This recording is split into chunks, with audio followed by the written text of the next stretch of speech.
Happy evening all of you. I am professor Anant Kumar Das. आज जो मैं टॉपिक लेके आप लोग के पास आया हूँ, आज 15-20 सालों से ये टॉपिक वैसे भी बहुत फेमस है, लेकिन जब से हमारे आदरणीय प्रधानमंत्री बने हैं श्री नरेंद्र मोदी जी, तब से ये टॉपिक और भी फेमस हो गया है। टॉपिक का नाम है a great learning lesson from a chai wala, है ना। जैसा कि आप जानते हैं, आज 7-8 ईयर से ऑलमोस्ट हमारे आदरणीय प्रधानमंत्री जी को लोग किस तरह से गाली गलौज करते हैं, है ना, नीचा दिखाने की कोशिश करते हैं, क्योंकि उनका जो पास्ट था, मैंने जब उनकी जीवन की शुरुआत हुई थी, उनके पापा एक चाय वाला थे, है ना, जिसकी वजह से ये लोग मान के चलते हैं कि एक चाय वाला कभी भी आगे पोस्ट पर नहीं बढ़ सकता, अच्छे डेजिग्नेशन को प्राप्त नहीं कर सकता, चीफ मिनिस्टर नहीं बन सकता या प्रधानमंत्री नहीं बन सकता। तो आज मैंने ये टॉपिक जानबूझ कर लिया है। जानबूझ के इसलिए लिया है कि मुझे आज बताना है आप लोगों को, एक चाय वाला कोई मामूली चाय वाला नहीं होता है। उसके अंदर ये 10 क्वालिटी होती है। अभी जो आप देख रहे हैं, ये 10 क्वालिटी होती है, क्योंकि एक चाय वाला जो होता है एंटरप्रेन्योर होता है ना। उसके अंदर ये 10 क्वालिटी होती है, और वो उन सब व्यक्ति के अंदर जो भी किसी भी तरह का बिजनेस करते हैं, उनके अंदर ये क्वालिटी होती है। और सबसे पहली बात जो कि आप लोगों को बताने जा रहा हूं, कोई चीज छोटा बड़ा नहीं होता, कोई चीज स्मॉल नहीं होता। किसी भी चीज की शुरुआत आप कहीं से भी कर सकते हो। लोग आप पे हंसेंगे, बिल्कुल हंसेंगे। जब आप मान लो, एक बहुत अच्छे लड़के की कहानी मैंने सुनी, गूगल पर सर्च मारा मैंने, तो एक एमबीए चाय वाला है, प्रफुल्ल नाम है उसका। आज के डेट में हिंदुस्तान में करीब सुनते हैं 20-25 सिटी में उसका फ्रेंचाइजी सेंटर खुल गया है ना, हजारों लोग उससे जुड़ चुके हैं। तो उसने कर दिखाया, drop out, MBA drop out, उसने चाय की दुकान खोली, उसका मजाक उड़ा, उसका मैं आर्टिकल पढ़ रहा था, तो मुझे बड़ा इंस्पिरेशन मिला, मोटिवेशन मिला कि कैसे एक एमबीए ड्रॉप आउट एक चाय की दुकान खोलता है, कैसे लोग उसका मजाक उड़ाते हैं। ये चीज़ तो खैर मैं बहुत 20 सालों से देख रहा हूँ अपने जीवन में, है ना, कि कोई भी छोटा काम करने का शुरू कोशिश, छोटा काम जो लोग समझते हैं, कोई भी काम छोटा बड़ा नहीं होता है। किसी भी काम करने से पहले खाली आपको एक चीज़ याद रखना है, अपना कंपेरिजन जीवन में कभी किसी से नहीं करिए। सबसे पहला चीज आपको जीवन में याद रखना है कि अपना कंपैरिजन, अपनी तुलना जीवन में कभी किसी से नहीं करिए, क्योंकि हाथ की 10 उंगलियां अलग अलग है।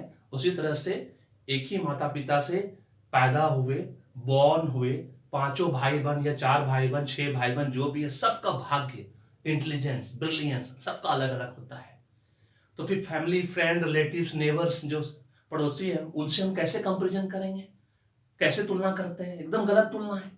जब हाथ की 10 उंगलियां बराबर नहीं, तो 5 भाई बहन, डिफरेंट भाई बहन, है ना, एक ही माता पिता से पैदा हुए, कैसे बराबर होंगे भाग्य, इंटेलिजेंस में? इन चीजों को आपको समझना है। और दूसरा, कट द पास्ट।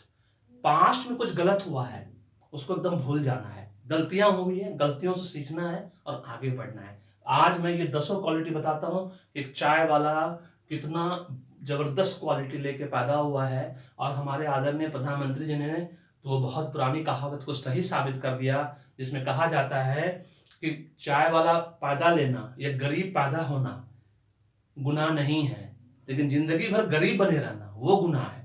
तो उन्होंने साबित कर दिया, वो जिंदगी भर चाय वाला नहीं रहे, वो चीफ मिनिस्टर बने, आज हमारे देश के प्रधानमंत्री हैं 7-8 साल से। चलिए मैं बताता हूँ। एक चाय वाला सबसे पहले एक मर्चेंट होता है। मर्चेंट का मतलब होता है जस्ट लाइक ए बिजनेसमैन, लेकिन इनका काम होता है सिर्फ बाइंग एंड सेलिंग। बिजनेसमैन जो है बाइंग सेलिंग के साथ साथ मैन्युफैक्चरिंग भी करता है, और आजकल नहीं, बहुत सालों से, 20 सालों से इंडस्ट्रियलिस्ट वर्ड यूज होता है ना। जैसे रतन टाटा को इंडस्ट्रियलिस्ट कहा जाता है, मुकेश अंबानी को इंडस्ट्रियलिस्ट कहा जाता है, हमारे अजीम प्रेम जी को इंडस्ट्रियलिस्ट कहा जाता है, नारायण मूर्ति जी को इंडस्ट्रियलिस्ट कहा जाता है, अडानी साहब को इंडस्ट्रियलिस्ट कहा जाता है। इंडस्ट्रियलिस्ट जो है सिर्फ वो सेलिंग की बात नहीं करता, वो मार्केटिंग की बात करता है। वो सिर्फ प्रॉफिट मैक्सिमाइजेशन की बात नहीं करता, वो वेल्थ मैक्सिमाइजेशन की बात करता है। मतलब ग्रॉस डोमेस्टिक हैप्पीनेस की बात करता है, सिर्फ ग्रॉस डोमेस्टिक प्रोडक्ट की बात नहीं करता कि हमारे देश में खुशियां कैसे लाया जाए, है ना। तो वो है मर्चेंट। जो चाय वाला है, चाय वाला मतलब कोई भी ऐसा एंटरप्रेन्योर जो भी अपना बिजनेस शुरू करता है, जो सिर्फ बाइंग सेलिंग करता है, वो मर्चेंट कैटेगरी में आता है। सिंदबाद द सिल्वर का नाम सुना होगा आप लोगों ने, वो मर्चेंट था, है ना, पुरानी कहानी में आपने सुना होगा। उसके बाद एक चाय वाला सोल प्रोप्राइटरशिप कंपनी के जैसा होता है ना। सोल प्रोप्राइटर का मतलब, सोल मतलब अकेला, इंडिविजुअल, खुद का प्रॉफिट, जो भी कमाएगा उसको खुद का प्रॉफिट, लॉस हुआ तो खुद का लॉस, रिस्क है तो वो भी खुद को उठाना पड़ेगा क्योंकि वो अकेला है ना। या तो अगर कोई फैमिली मेंबर है तो, लेकिन इसमें इंडिविजुअल है, इसमें कोई पार्टनरशिप वाली बात नहीं है। सोल प्रोप्राइटरशिप कंपनी है, खुद का प्रॉफिट, खुद का लॉस, खुद का रिस्क। रिस्क तो सब बिजनेस में होता है, कौन सी बड़ी बात है। उसका वो मल्टीटास्किंग होता है।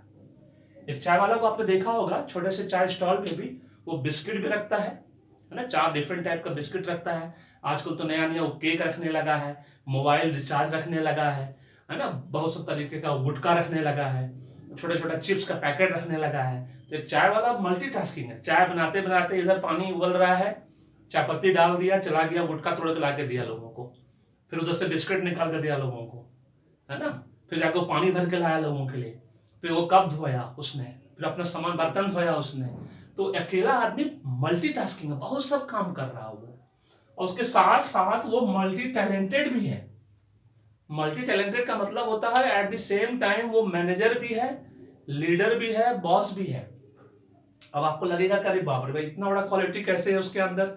मैनेजर का क्या काम होता है, मान लीजिए एक चाय वाला थोड़ा सा बड़ा हो गया, थोड़ा सा बड़ा मतलब एक आदमी को हायर कर लिया, मान लीजिए, क्या करता है वो, getting the things done by others. Manager का सबसे पहला काम क्या होता है, दूसरों के द्वारा काम करवाया जाना, दूसरों से काम लेना, तो वो उस व्यक्ति से बहुत अच्छे से काम लेता है। बॉस का क्या काम होता है, थोड़ा सा इंस्ट्रक्ट करना, है ना, इंस्ट्रक्शंस देना, तो वो इंस्ट्रक्शंस भी देता है। और उसका लीडर का काम होता है इन्फ्लुएंस करना, तो वहां पे जितने भी लोग उस चाय स्टॉल पे आते हैं उसको अपने व्यवहार से, अपने परसेप्शन से, अपने एटीट्यूड से उन सबको इन्फ्लुएंस करता है, पॉजिटिव बिहेवियर से। इन्फ्लुएंस करना मतलब पॉजिटिव इन्फ्लुएंस, अपने प्रति एक अच्छी भावना पैदा करवाता है लोगों के दिल में। जैसे आप देखा होगा आपने, आप एक ही चाय दुकान पे बार बार जाते हो, क्यों जाते हो, क्योंकि उसका व्यवहार अच्छा है ना, उसका एटिकेट अच्छा है, उसका मैनर्स अच्छा है, उसका कटसी अच्छा है। तो वो मल्टी टैलेंटेड है, as a manager, as a boss, as a leader. उसका कस्टमाइजेशन, एक चाय वाला बहुत अच्छा कस्टमाइजेशन जानता है, मतलब कस्टमर के as per need, wants and demand के हिसाब से वो चाय बना कर देता है। मुझे मान लीजिए इलायची वाली चाय पसंद है, तो मुझे इलायची वाली चाय बना कर देगा, मैं उसको बोलूंगा। किसी को अदरक वाली चाय पसंद है तो अदरक वाली चाय बना कर देगा।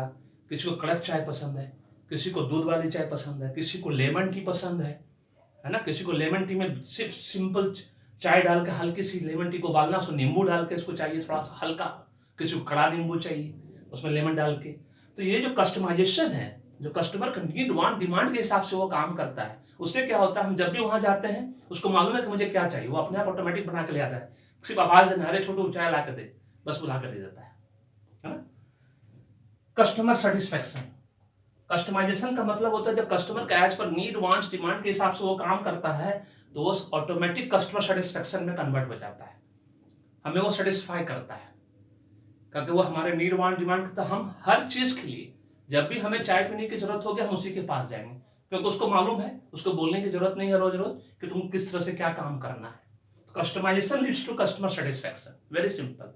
और वो कस्टमर सेटिस्फेक्शन जो है वो जो लाता है वो ह्यूमन सेटिस्फेक्शन से लाता है। ह्यूमन सेटिस्फेक्शन का क्या मतलब होता है, चीप एंड बेस्ट आपको चाय देता है, वो सस्ते में अच्छा बना के देता है, क्वालिटी चाय देता है, 50% दूध का मात्रा, 50% पानी का मात्रा, ऐसा नहीं कि 20% दूध और 80% पानी मिलाता है, ऐसा नहीं करता है। एक अच्छा चाय वाला वैसा कभी नहीं करता है, क्योंकि उसको मालूम है कि यही कस्टमर हमको आगे ले जाएगा। इसी चाय के बिजनेस हम आज 1 खोलें, कल 10 खोलेंगे, 15 खोलेंगे, 20 खोलेंगे। एमबी चाय वाला जो प्रफुल्ल है उसने भी ऐसा ही किया, है ना, क्वालिटी मेंटेन किया, क्वांटिटी नहीं क्वालिटी मेंटेन किया। और इन सब क्वालिटी को ध्यान में रखते हुए human satisfaction, health and hygiene का ख्याल रखा, साफ सुथरा टेबल रखा, साफ सुथरा अपनी जगह रखी, है ना, लोकेशन को अट्रैक्टिव बनाया, चाहे जैसा भी लोकेशन है उसको थोड़ा सा अट्रैक्टिव बनाया। ह्यूमन सेटिस्फेक्शन क्या होता है कि कोई भी चीज अगर आप ईमानदारी से बेचते हो, बाइंग एंड सेलिंग, ईमानदारी से, honesty with integrity, that is human satisfaction, जिसमें कि हेल्थ एंड हाइजीन का ख्याल रखना सारे कस्टमर के प्रति, है ना, वो उसके अंदर आता है। ह्यूमन सेटिस्फेक्शन क्या आता है, चीप एंड बेस्ट कोई चीज बेचना, क्वालिटी पर ध्यान देना, एवरीथिंग इज ह्यूमन सेटिस्फेक्शन। वो एक चाय वाला करता है, हर एंटरप्रेन्योर करता है। लेकिन मैं जानबूझ के ये लिया है क्योंकि हमारे आदरणीय प्रधानमंत्री को लोगों ने बहुत बार, आज 8 साल में कम से कम मुझे लगता है लाखों बार उनको चाय वाला बोल बोल के इतना डिमोलाइज किया है, उन्होंने अपने आप को लगता है मुझे गाली प्रूफ बना लिया है ना। रिटेंशन, जब आप customer satisfaction, customization, human satisfaction देते हो तो लोग को रिटेन कर लेते हो, लोग अब आप कहीं भी नहीं जाएगा, क्योंकि उसको मालूम है लोगों को कि आप उसका नीड वांट डिमांड को फुलफिल करने के लिए वो चाय वाला सक्षम है, वो रिटेन हो गया आपके पास। वो कस्टमर आपके पास कहेंगे, दैट इज क्लाइंट, जो बार बार हर नीड वांट डिमांड के लिए आपके पास है, दैट इज क्लाइंट। तो चाय वाले का आप क्लाइंट हो गए, है ना, आप फिर कहीं नहीं जाओगे। एक आपको मालूम है कि आपको क्या चाहिए, कहाँ मिलेगा, तो वो वहीं जाएगा, है ना। आजकल ईरानी चाय का बड़ा कॉन्सेप्ट है, जबरदस्त कॉन्सेप्ट है ना। एस्टिमेशन है, एक चाय वाला को अपना प्रेजेंट और फ्यूचर एस्टिमेशन, अपने चाय का कितना सामान कब मंगाना है, कैसे मंगाना है, कितना इन्वेंट्री क्रिएट करना है। इन्वेंट्री मतलब होता है स्टोर में सामान कितना रखना है, कितना रोज का रोज चाय का दूध मंगाना है, कितना दूध खर्चा होगा, कितना चाय पत्ती खर्चा होगा, पानी कहाँ से लाना है, पानी का अवेलेबिलिटी कितनी दूर पे है, वो सब एस्टिमेशन वो करता है डेली बेसिस पे। रात को वो जब घर जाता है तो घर पे ही जाकर 2 घंटे, एवरी टी मेकर जो है वो 12 बजे रात को सोता है, घर तो वो पहुंच जाता है 9 बजे ही। कुछ लोग तो दिन भर खुला रखते हैं, शिफ्ट वाइज ड्यूटी करते हैं। अगर घर में और भी कोई लोग हैं, भाई बहन है जो उसको मदद करता है, शिफ्ट वाइज ड्यूटी करते हैं। मैं तो अपने ही गांव में एक चाय वाले को, जो मेरा स्टाफ भी है स्कूल का, इतना बढ़िया मैंने उसको मैनेज करते देखा है। जब वो हाईवे पे, जो हमारा गांव से जो हाईवे गुजरता है, उस पर जब ट्रक वाले सब रुक जाते हैं, वो रात को जग के वो चाय बेचता है। 3 बजे सुबह तक चाय बेचता है, 4 बजे सुबह तक चाय बेचता है। लंबी लाइन लगी रहती है ट्रकों की, 100-200 ट्रक लगा रहता है, सबको चाय बेचता है। तो उससे मैंने सीखा कि एक चाय वाला कितना बढ़िया, रोज का मेरे ख्याल से 1000 रुपए का से 1500 रुपए का मिनिमम चाय बेचता होगा, एक गांव में, छोटे से गांव में, सोच लीजिए। तो ये है चाय वाला की क्वालिटी, है ना, उसकी अर्निंग्स, उसकी प्रॉफिट, उसका दम जिसको बोलते हैं। और सबसे बड़ा इंपॉर्टेंट पार्ट, वो ये भी जानता है कि उस पैसे से सेविंग्स, इन्वेस्टमेंट कैसे करना है जिससे कि उसका परिवार चल सके, क्योंकि उसकी वही अर्निंग है। सेविंग्स का मतलब होता है जो भी वो कमाता है, वो एक चाय वाला बड़ा होशियार होता है। उसको कभी आप ये मत सोचिएगा कि कम पढ़ा लिखा है तो वो बेवकूफ है, बिल्कुल नहीं है। कम पढ़े लिखे लोग ज्यादा होशियार होते हैं, और अगर वो बिजनेसमैन बन गया तो और होशियार हो जाता है वो, क्योंकि उसने जो तकलीफ देखी है अपनी जिंदगी में, लोगों ने जो उसका मजाक उड़ाया, उसको वो फुल प्रूफ कर देता है सब चीज से। और वो ये सेविंग्स को जानता है कि जितना कमाया है उसमें कितना पैसा बैंक में रखना है, और कितना पैसा और कहाँ दूसरी जगह लगाना है, इसको बहुत अच्छी तरह आता है। इसलिए आपने देखा होगा, मैंने अपने आंखों के सामने 4-5 चाय वाला तो ऐसा देखा है, और छोटे छोटे बिजनेस में जितने लोग हैं, एक मैंने मोची को देखा है 3 तल्ला बिल्डिंग बनाते हुए, चाय वाले को देखा है डबल फ्लोर बनाते हुए। अपना उसका 407 चलता है, एक बड़ी स्टार बस चलती है चाय वाली। इस तरह से 4-5 लोगों को तो अपनी आंखों के सामने देखा है, पता नहीं ऐसे हिंदुस्तान में कितने लोग होंगे। तो एक सिंपल एंटरप्रेन्योरशिप का, एक बिजनेसमैन का, एक जिसको मर्चेंट बोलते हैं, सोल प्रोप्राइटर बोलते हैं, उसका एक एग्जांपल है। एक चाय वाला के थ्रू आप क्या क्या लर्निंग ले सकते हो, ये 10 लर्निंग है। मतलब जब आप बिजनेसमैन बनते हो, मैं तो सबको कहता हूं सब बिजनेस करो, नौकरी में कुछ नहीं रखा है। हम लोगों ने 25 साल वेस्ट कर दिया, अपना बर्बाद कर दिया नौकरी करके, कहा कि उसमें कोई आजादी नहीं है। सब कुछ चेयरमैन के हिसाब से करना पड़ता है, उस मालिक के हिसाब से करना पड़ता है। जब आप खुद अपना मालिक बनोगे तो आप अपना सब कुछ, ये सारा क्वालिटी आपके अंदर आएगा धीरे धीरे, और आप अपनी मर्जी से करोगे, देखोगे उसका मजा कुछ अलग है। इसलिए मैं सबको कहता हूं, मैंने जितना भी वर्कशॉप, क्लासेस, प्रोग्राम दिया अपने बच्चों को, हमेशा बोलता हूं नौकरी करो, मैंने अपना बिजनेस करो, दूसरों को नौकरी नहीं करो, अपना बिजनेस करो। और लोगों को रखो, जो हमारे आदरणीय प्रधानमंत्री जी ने कहा कि आप पकोड़े तलने के लिए नहीं बने हो, पकोड़े तलने के लिए लोगों को रखो। अगर आप MBA कर ली हो, बड़े क्वालिफिकेशन ले ली हो, अगर आपको पकोड़ा वाला बिजनेस खोलना है, कॉफी का बिजनेस खोलना है, चाय का बिजनेस खोलना है, किसी भी टाइप के बिजनेस में खोलना है, आपको खुद नहीं करना, आप अकाउंट संभालो ना, आप पढ़े लिखे हो, फाइनेंस संभालो, वो भी बहुत बड़ी बात है। सेविंग्स, इन्वेस्टमेंट, फ्रेंचाइजी बढ़ाओ, बिजनेस को बढ़ाओ, दैट इज वेरी इंपॉर्टेंट। बहुत पुरानी कहावत है, अगर आपको अमीर बनना है तो आपको दूसरों को अमीर बनाना होगा। मैकडोनल्ड आज क्या है, 40,000 आउटलेट से पूरे वर्ल्ड में, एक घर से शुरुआत किया था भाई बहन ने बर्गर बना के, और आज 40,000 लोगों को फ्रेंचाइजी देकर, आउटलेट्स देके, देखिए सबको अमीर बना दिया। This is the beauty part of चाय वाला। इसलिए किसी को भी अंडर एस्टिमेट नहीं करना जीवन में, किसी को कम नहीं आंकना, और अपनी तुलना कभी किसी से नहीं करना, वो इंसल्ट है आपके लिए, ये हमेशा याद रखिएगा। अगर मेरी वीडियो पसंद आई, आपको मेरा लॉजिक अच्छा लगा, तो मेरी वीडियो को जरूर सब्सक्राइब करना, क्योंकि इस तरह का ऑलरेडी 150 वीडियो ऑलरेडी है मेरे यूट्यूब चैनल पे। सारे वीडियो देखो, एंजॉय करो, लर्न करो। Thank you so much, may God bless you, the happy beginning.